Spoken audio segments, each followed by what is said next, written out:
देऊळगाव शहरामध्ये प्रचंड या ठिकाणी आग लागली. आता थोडी आटोक्यात आलेली आहे, परंतु या ठिकाणी मी तुम्हाला दाखवू इच्छितो की ही आग एकदम नागरी वस्तीच्या बाहेर लागली. मार्केट मेन रोडवर, देऊळगावच्या चिखली रोडवर या ठिकाणी शहराच्या मध्यंतरी या ठिकाणी ही आग लागली.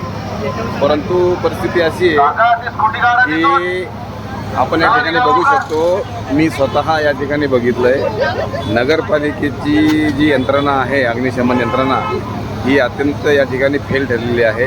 कुठल्याही कर्मचाऱ्याला या ठिकाणी प्रशिक्षण त्या ठिकाणी दिसत नाही आहे आणि बऱ्याच त्रुटी त्या ठिकाणी आहे. शहरामध्ये अत्यंत मोठ्या प्रमाणामध्ये अतिक्रमणाचा विळखा त्या ठिकाणी झालेला आहे आणि पैशापोटी प्रशासन या ठिकाणी मुद्दामून डोळे झाक करत आहे. त्यामुळं ही परिस्थिती अत्यंत नागरिकांच्या जीवावर त्या ठिकाणी उठलेली आहे. या ठिकाणी नागरिक या ठिकाणी प्रचंड भयभीत झालेले आहेत आणि याकडे प्रशासन यामध्ये माझा या ठिकाणी गंभीर नगरपालिका प्रशासनावर आरोप आहे की यांचे कुठलेही कर्मचारी त्या ठिकाणी प्रशिक्षित नाही. कोणाला पाईपसुद्धा त्या ठिकाणी कसा ओढावा, ती फायर गन त्या ठिकाणी, एअर गन, वॉटर गन त्या ठिकाणी कशा पद्धतीनं चालवावं याचं नॉलेज त्या ठिकाणी कोणालाच दिसलं नाही आणि नुसती पळापळ आणि धावाधाव.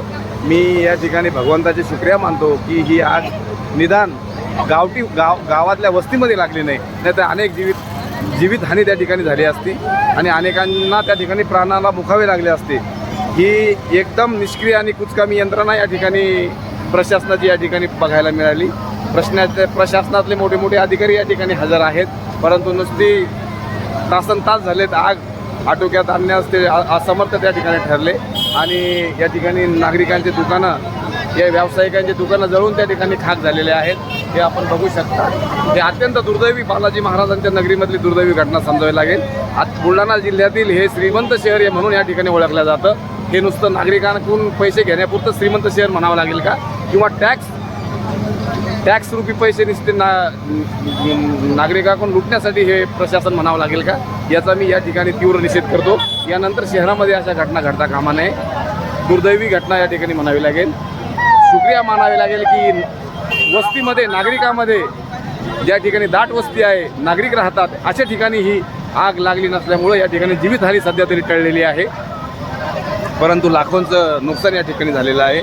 फक्त हे प्रशासनाच्या अशिक्षित हलगर्जीपणा, पैसे खाऊपणा, नुसते राजकारण या गोष्टीमुळे हे पवित्र बालाजी महाराजांचं शहर या ठिकाणी अशा प्रकारे आज या ठिकाणी दिसून आलं आहे की कुठल्याही प्रकारची व्यवस्था या ठिकाणी नाही.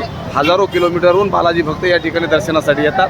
मोठी यात्रा या ठिकाणी भरते आणि अजिबात कुठल्याही प्रकारचं या ठिकाणी नियोजन या ठिकाणी दिसत नाही. तुर्तास एवढंच.